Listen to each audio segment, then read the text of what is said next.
Hi, this is Ben Roberts, the lead tech host for the Ocean Best Practices System workshop number 4. And this video gives you an overview of all the different major technology platforms that we're using to allow you to participate in this workshop. Here's a chart which summarizes the different elements here. The KikoChat platform is the home base for the workshop, and that will be the way that you will access all of the Zoom video conferencing that we'll use for the various sessions. And you can see here the different types of sessions that comprise the workshop. We have the plenaries. Each of the different 11 working groups will be setting up various sessions of their own. There are a set of cafe calls, which are kind of common spaces for connecting, for having various conversations that might not fit neatly into some of the other categories here, actually to initiate any conversation you wish, although it also features a menu of suggested conversations. And then there are a set of open space sessions, and this is essentially an invitation for you and any workshop participant who wishes to add something to the calendar. And the invitation for doing that will be coming out on Monday or Tuesday, September 14th or 15th. Let's take a look now at the KikoChat home base, then we'll move over to Slack, and finally the Team Up calendar. This is the landing page for KikoChat, which you access on the web through this URL, kikochat.com/e/OBPSIV. And so there are two ways that you can get here. You'll note that I'm already logged in because you see this, this here. If I was not logged in, this is the screen that you would see, the sign in page.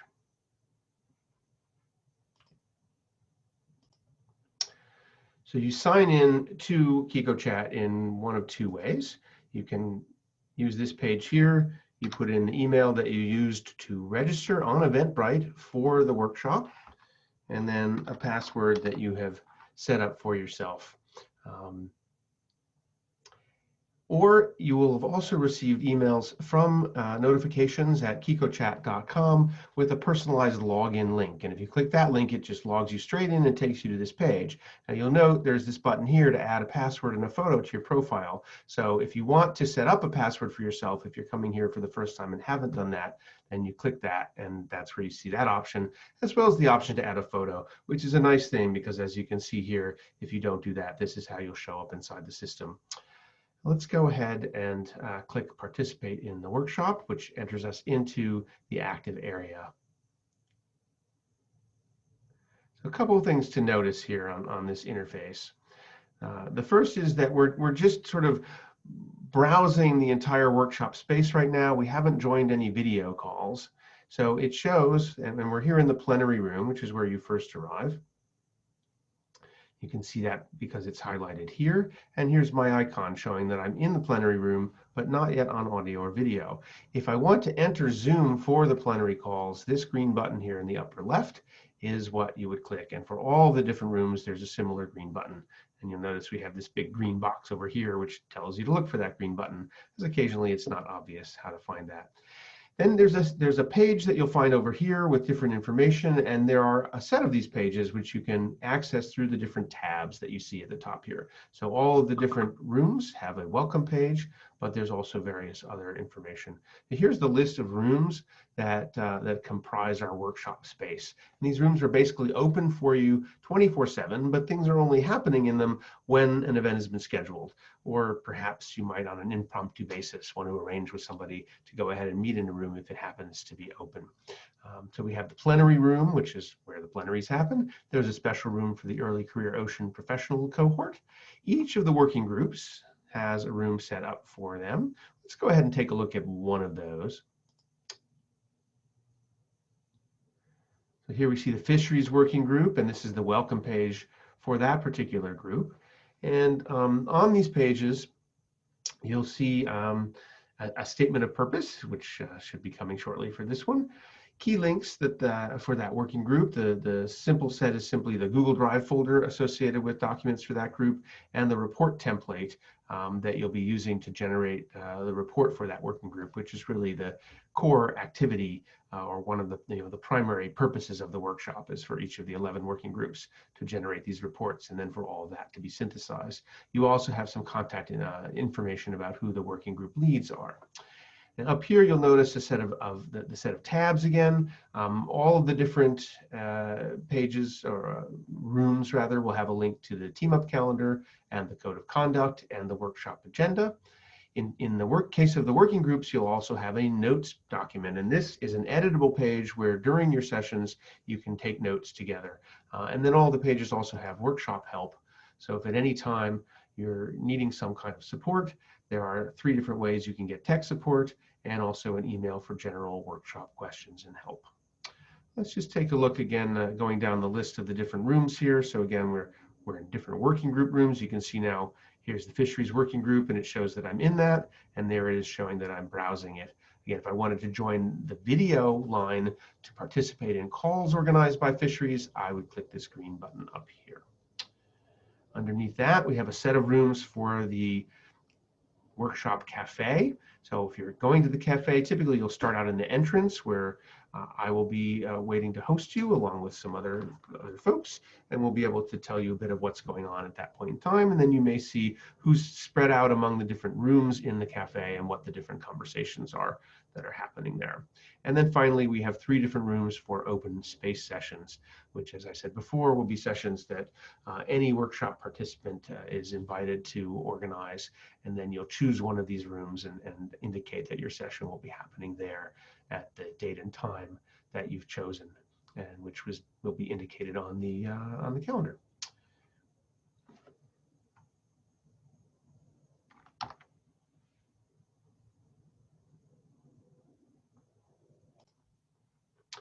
One more thing to note about how KikoChat works in conjunction with Zoom. Once you click a link to join one of the Zoom rooms associated with the workshop, Zoom opens in a separate window. And so the best way to work with the system is to have your screen split with the Zoom window on one side and KikoChat on the other. And that way you'll be able to see things like the notes doc that you're using in your workshop sessions or information related to other sessions that you're in. If that's a problem for you, you can certainly shuffle back and forth between windows or just choose to be participating through the Zoom video and not worry about the rest of the interface. But if you wanted to then move to a different room, you'd have to come back here to the KikoChat interface and click to open another one. When you do that, if you're still in one Zoom call, you'll get a little prompt that comes saying, do you want to leave the Zoom meeting you're in now and open another one? And of course you say yes. Another way to do that is to simply leave the Zoom meeting before you go here to the KikoChat links, and then pick the room you want to go to, and then click the green button to join video there. And since you're not in a Zoom call at that point, you won't need to do that extra clicking to join the next one.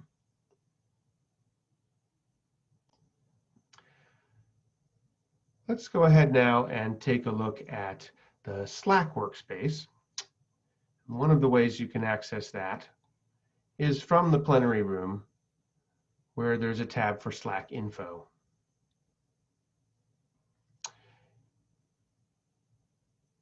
If you haven't joined Slack yet, this link lets you do that.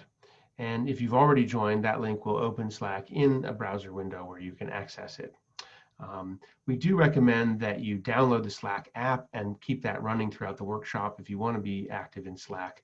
Then that's a much more convenient way to make use of this really powerful tool. It's completely optional whether you want to use Slack or not. KikoChat is required in order to access the Zoom calls, and Google Docs are certainly a key part of things. But if Slack isn't your cup of tea or you're not up for trying something new, that's perfectly fine. However, I do want to recommend it highly. It's just an excellent tool for communications in lots of different directions as a substitute, both for email and for text messaging. And it lets you directly message individual people. It lets you message entire working group cohorts.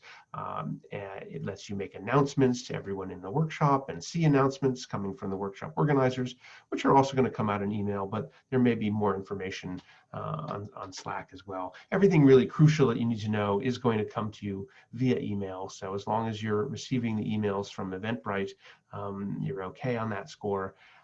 But again, Slack offers some extra benefits and could become a really powerful ongoing tool for building community with the Ocean Best Practices system. So let's go ahead and take a look at the Slack interface right now.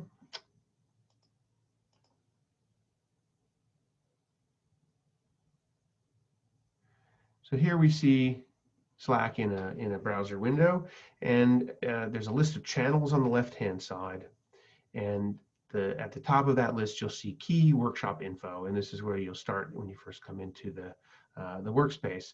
This is a static channel. You can't add any comments as you would in other channels down here, but what it does have, thanks to our colleague Pierluigi Buttigieg, is this really nice summary of all kinds of useful information for the workshop. So a lot of this is also in KikoChat in those tabs, but you can find it here, code of conduct, incident report form. Here's some information and guides to how to use Slack.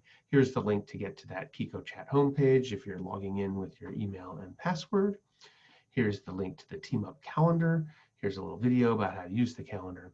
And then you'll see on the left-hand side here are all the channels that you have joined. In the beginning, there's a default set of channels you're signed up for, which is only a subset of the total. You can open up a full list here with the plus sign, click Browse Channels, and then you'll see that list. And if you're in the channel, it will say joined. And if not, you'll see just it tells you how many members there are. So you'll notice one of the things you might want to do is join channels for any of the working groups that you're interested in. You should all be in one primary working group, but I know some of you may want to track what's going on in more than one, and this is one way that you can do that. So when you become a member here, that's the way to communicate, across that entire working group cohort. Another couple of other standard channels. One is to practice using Slack. So if you go in here, then you can start just playing around and trying different things out. And if you make a mess, it's no big deal. And there's a tech support channel. So if you have any questions about things, you can go ahead and, or requests, you can go ahead and put those in here. And that's one of the quickest ways and most convenient ways for you to make those requests to me and others on our team. So lastly, let's go ahead and take a look at the Team Up calendar, which also has a separate video tutorial about it, but I'm going to put this into this one as well, just to give you some one-stop shopping. So as I mentioned before, under Key Workshop Info, there is a link to this calendar, which is right here. So we could click that and go there. Another way to get there, which I will show you, is over here in the KikoChat workspace.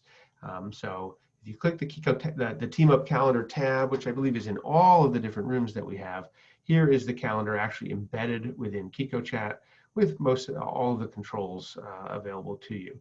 I'll just note this other option, and this is true not only it's true for anything that you open up in one of these tabs, that if you scroll down below the space where that document or website is embedded, you see this link to open the tool above in a new window. And particularly for the calendar, I think it's nicer to do it here where you have a bit more space to operate. And so what we're seeing here is the default view for the calendar, which shows you 3 weeks at a time. So that takes us from the current week, I'm recording this on Friday the 11th, through to the middle of the second week. But if we jump to, say, the beginning of next week, here's a view that shows you the entire schedule of the workshop, starting with the 2 orientation calls that are still left to go, the ECOP orientation, and then we open with the plenaries on the 18th. And then you'll see that there's quite a lot going on the 21st through the 24th. These are all of the different sessions that have been organized by the various working groups, along with some of those open space sessions that I've been talking about. And you can see that they're all color-coded, and the key is over here on the left-hand side. So we've got the plenary sessions that show up here, and you can just see the little eye icon when you hover over this. If you click one of these, then you just see that element in the calendar. So here are the different plenaries. Here are the cafes. We have 6 of those. 3 on the week of the 21st and 2 on the week of the 28th. There are only a few open space sessions that have been scheduled so far, but as we go along, this may fill out quite a bit. And then we have all the different working group calls. So if you want to see a little more detailed summary view of this, up here you can control what the view is, and you can go to, say, the 3-day view and just scroll over to any given point in the calendar. And now you see it's a little easier to see the time blocks for the different sessions and which ones are concurrent. You know, just a side note about the fact that there's more than one thing happening at a time. You know, this is just like most conferences where you have some plenary sessions, but then there's breakouts and all kinds of things are happening simultaneously. So while it may seem a little overwhelming to look at a calendar like this at this point in time, you know, please do understand that you know, nobody's expected to be everywhere at once, and particularly in this time frame from the 21st through the 24th, the thought is that you'll be focused on a particular working group.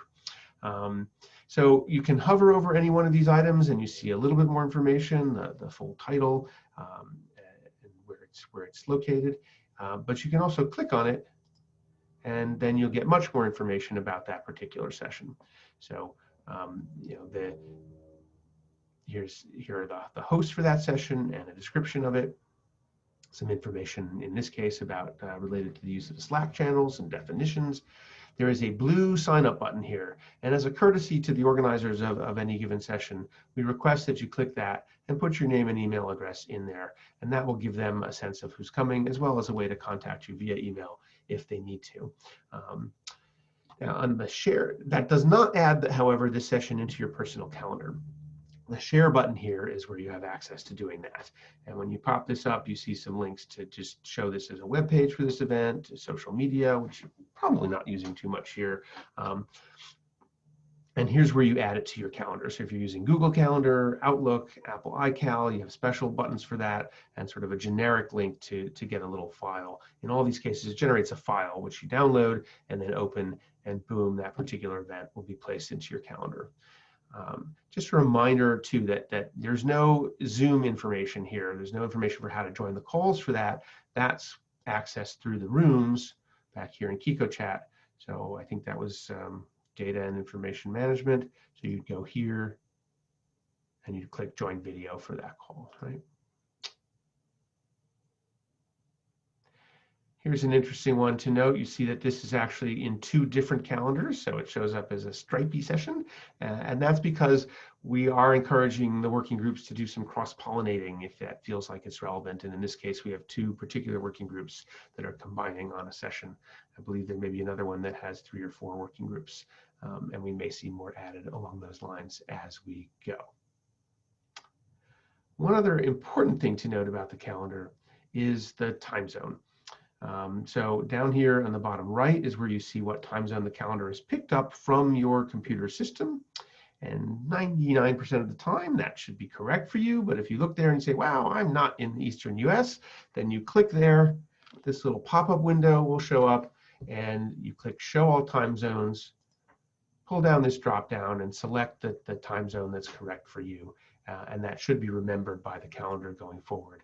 One other little note about that, the UTC adjustments that they show for the different time zones are in standard time. So here we are for the US Eastern time zone.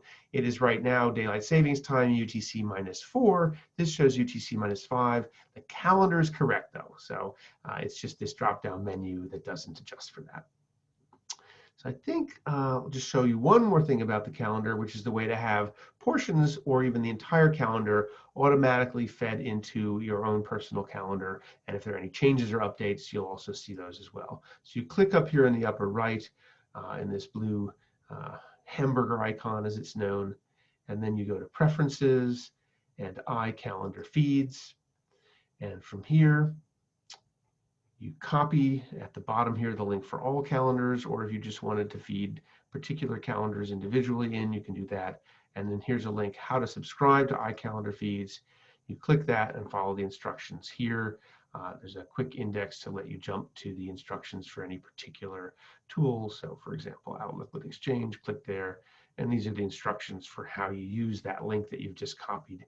And it's really actually quite simple to do that.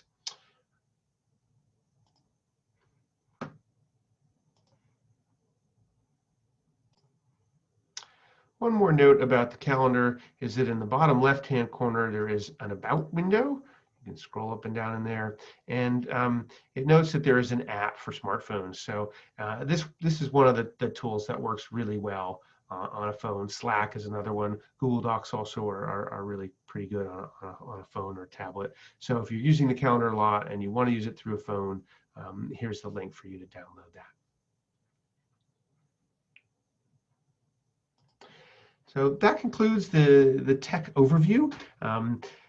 I know it might seem a little bit overwhelming to have all these different things, and it is true that there are ways to run an event like this with a little bit more sort of simplified one-stop shopping rather than this mashup of several different tools. And it may seem, as I said, a bit overwhelming to do it this way. The reason we're doing it like this is it really does allow us to choose best in class tools for all the different functions. And Zoom really is best in class for video conferencing. The Team Up Calendar is one of the best tools I've seen for organizing, not only organizing all these different events, but actually creating multiple levels to allow people to add events to that calendar as desired. Slack again is just a superb communication tool for a large group like this to be able to send messages in all kinds of different directions without having to know everyone's email, let alone deal with the mess of group emails and reply to and BCC and all of that stuff. So that's why we're doing it this way. I think once you get into the workshop and you're used to it, you'll find that all of this is fairly seamless. But we're also here to help you if you get stuck at any time. And I think I showed you the help information on the Kiko Chat tab. There is workshop help, so you can reach out to me on the Slack channel, by email, and I even offered my cell phone, which works through WhatsApp as well. And there's a team of us following the different support emails. So I really look forward to supporting you in the workshop. Hope you have a fabulous experience with that. And if you have any questions, please don't hesitate to reach out. Thanks so much.